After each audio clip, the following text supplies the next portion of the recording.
Hello, everyone. Welcome to my curriculum artifact presentation. I appreciate your attention and welcome any feedback and look forward to connecting with you in the artifact discussion forum. And with that, here we go. I feel very strongly that my current position at the Schulich School of Medicine and Dentistry as a program coordinator in the Clinical Skills Learning Program is a beautiful fusion of the professional path I've traveled thus far. Given that, I actively sought a curriculum artifact that could highlight the interesting and unexpected nature of my career trajectory. Augusto Boal's Theatre of the Oppressed has been a long-time and ever-faithful companion of mine since before I started teaching. I was introduced to his concepts and boundary-breaking ways as an undergraduate student, and I've been hooked ever since. I've been fortunate enough to witness the magic of Boal's Theatre of the Oppressed with high school drama students a number of times. What I'm quite thrilled to speak to, and what I never imagined I would see, is Boal's work coming to life with undergraduate medical students.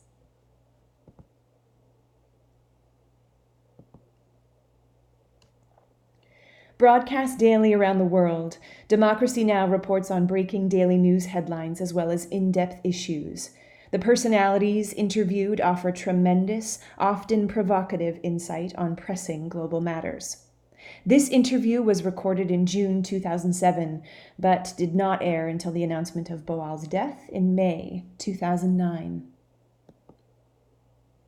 Theatre Oppressed is theatre in what it is more essential. It is not theatre in a playhouse, not theatre with written scripts, not theatre like some theatres become the cemetery of theatre, because theatre is what we have inside. We are animals that have the privilege of being actors because we are acting all of the time, but at the same time we are spectators of our actions. Most animals, almost none of them, only some dolphins, some elephants, some I don't know what, can do that, can observe themselves in action. So we have theater inside because we act and we are the observer, we are the spectators. At the same time, when we get together, many people looking at one point, they create a space which is different from the physical space. It's more than a physical space. It is pentadimensional, not three-dimensional. It has also memory and imagination. So we create the theatricality. And third, we use the language that the actors use on the stage. So there is no difference when we are in love with someone. We talk differently than if we hate a person. We don't talk in the same way. So we do exactly what the actor does on stage, but the actor has the conscience of that, and we don't have it in normal life, in daily life. What do you mean we? Who's we? It's all of us. It's any people, but especially for, in our case, the oppressed. We believe that all relationship between humans should be a dialogue on nature. We should have the moment in which we listen to the other and the moment in which we speak. But we know that between men and women, between blacks and whites, between North Hemisphere countries and South Hemisphere, all those dialogues, they become very soon a monologue in which only men speak, only whites speak, only the North Hemisphere speak, and then we want to reestablish the dialogue. We want to have the right also to say our words. So that's what we mean as the oppressed. Be it oppressed, sexually oppressed, be salary oppressed, be politically oppressed, any kind of oppression we fight against. Hailing from Brazil, Augusto Boal was a drama theorist and director. He was passionate about bringing a voice to the voiceless through his politically charged forum, Theatre of the Oppressed. Often described as the theatre of what it means to be human, Boal's Theatre of the Oppressed, published in 1979, and its strongly rooted principles and boundary-pushing techniques have been practiced all over the world in an effort to bring attention to issues of inequity and social justice. The movement, Brechtian in its social engagement, takes its name from Pedagogy of the Oppressed, a 1968 education manifesto by the philosopher Paulo Freire. A note on the boundary-pushing nature of Boal's approach. In 1971, he was imprisoned and tortured by the Brazilian military dictatorship for 4 months. Following his release, he was forced into exile for 15 years. It was during this time that he wrote and published 2 books, one of which was Theatre of the Oppressed. An affable intellectual and an effervescent teacher, Boal spent his later years spreading his doctrines of the theatre as a land of equal opportunity for professionals and non-professionals alike. As quoted in the New York Times, Boal said, "I think anyone can do theatre, even actors, and theatre can be done everywhere, even in a theatre." Boal's work was rooted in the notion that we are all actors and spectators in the theatre of life. We are not passive bystanders. We all share responsibility and play an active role in the development of ourselves and each other.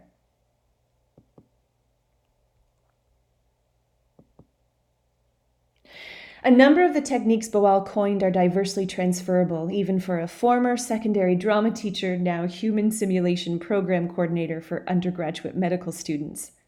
The first is image theater. This is where the spectators intervene directly, speaking through the images made with the actors' bodies. Essentially, the spectator plays the role of director here and asks the actors to make particular changes that might potentially change the outcome of the scene. The second is forum theater. This is where the spectators intervene directly in the dramatic action and act. The spectator can create a new role within the scene or directly replace an existing role to move the story forward in their favor. What I more recently discovered was Boal's appreciation of the relationship between art and science. He says, "The arts and sciences do not exist in isolation, without relation to each other, but on the contrary, all are interrelated according to the activity characteristic of each." It was nice to come across this particular passage in preparation for this presentation, as it validates my own personal experience as an arts educator who is now in the business of teaching undergraduate medical students about the importance of empathy and compassion. I taught high school drama at a brilliantly challenging school in Toronto's West End. I was lucky enough to work with students who were thrilled to have the opportunity to take a drama class, some for the very first time. The work we produced in class quickly became an exploration of the lives my students were living outside the walls of the school. They wrote painfully beautiful monologues about the challenges they were facing and the obstacles they had to overcome just to make it to school every day. These students needed a safe space to share their stories, and thus our playwriting began. When we finally put a larger piece up on its feet to show others, we also introduced our spectators to Boal's image theater and forum theater. An intense scene illustrating a racial confrontation was halted a number of times, and spectators jumped at the chance to change the course of action through either asking the actors to replay the scene differently, jumping in as a new character to change the course of the action, or replacing a character directly but bringing a fresh perspective in an attempt to shift the tone of the scene. It was quite remarkable what the students were able to do with the stories of their own lives. The experience was empowering for all of us and a solid lesson in empathy and its ability to help solve the most challenging of problems. Falling within the patient-centered clinical methods programming, one of the first courses undergraduate medical students take is Introduction to Interviewing. Facilitated by a faculty physician and a standardized patient facilitator, experienced SP, this course is designed to help students develop their interviewing skills and feel more at ease when communicating with patients. The concept sounds simple. However, this course, in practice, is challenging. The students often struggle to see past the clinical side of the patient. However, if we strip away the clinical diagnosis, even for a brief moment, the need to fix is alleviated, and an organic, compassionate exchange can occur, and more truths can be revealed. Empathy is a key takeaway in these sessions. As the weeks go on, the students are confronted with more challenging cases, and it becomes increasingly difficult to communicate with some of the patients. But if the students can root themselves in empathy and compassion, they will inevitably succeed. Logistically speaking, while the students are in groups of 6, only one interviews the standardized patient. The interviews, typically 15 to 20 minutes in length, students can time out to seek help and feedback from their colleagues.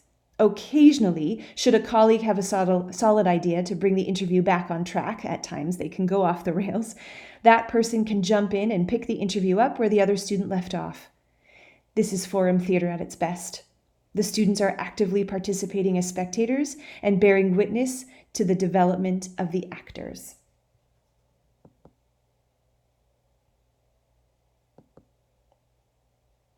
A number of course readings support the type of work Boal spent most of his life advocating for, and the three I've chosen have fallen within weeks 5 and 6, where we looked specifically at curriculum and learning theory.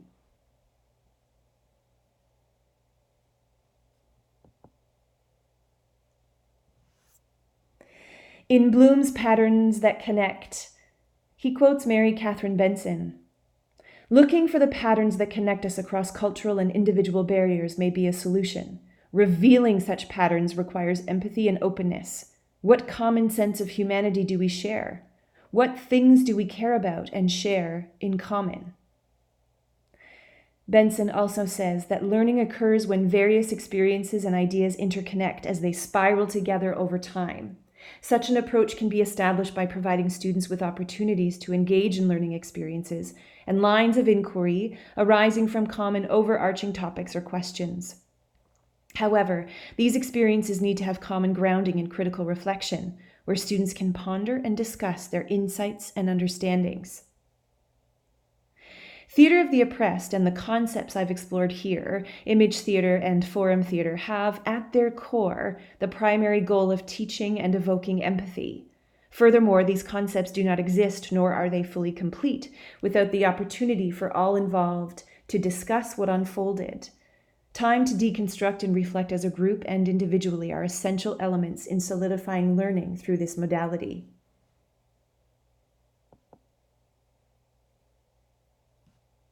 Schwab, Connolly, and Boal have something in common. They all look to Aristotle, albeit in varying ways. Aristotle was central to Schwab's teaching and to his thought. The same holds true for Boal. The 4 Aristotelian causes found in the physics, material, formal, efficient, and final, play out in fundamentally different ways in science and education. The Aristotelian final cause, the ultimate purpose for which something is done or exists, is knowledge and knowing in the sciences. But in education and in curriculum, the ultimate purpose, the final cause, is doing and action, knowing versus doing, theory versus practice as the ends of inquiry.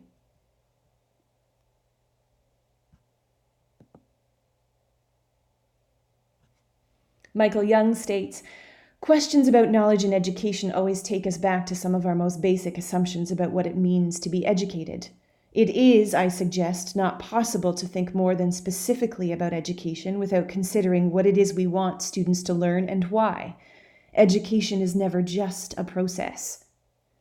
I might amend this quote at the very end, finishing the thought with, education is never just a process. Education is action. Boal was an activist within his work as a theorist, director, and educator. He embodied what it was he wanted his spectators to learn with tremendous passion. His concepts of image and forum theater didn't allow for superficial thought. It was all rooted in much reality, no matter how difficult that reality might be to digest.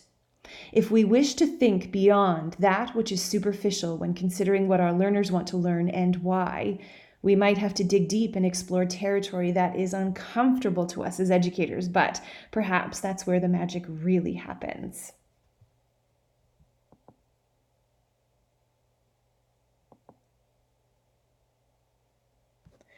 Boal said, theater has nothing to do with buildings or other physical constructions. Theater, or theatricality, is the capacity, this human property which allows man to observe himself in action, in activity.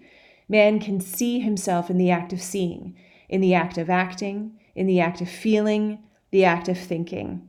Feel himself feeling, think himself thinking. If we consider education as action, a practice that is in fact active, then Boal's definition of theater can be seen as a universal concept for all education and learners. We need not be intimidated by our preconceived notions of what theater is or ought to be. Rather, we can quite simply exist as we are and challenge ourselves and our learners within the safe space theater creates.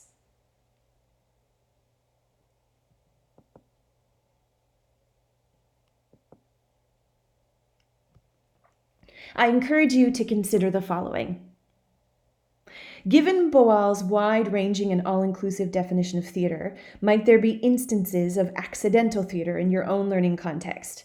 Please elaborate with examples should you feel comfortable doing so. Boal has stripped away the misconception that theater is for the privileged or the brave, or simply for those comfortable in front of an audience. With that, is there room for role-playing within your learning context? What might this look like? What impact might introducing the concept of role-playing have on your learners? Moving beyond education as a process, if we consider education as action, what then is our responsibility as educators to drive that action forward?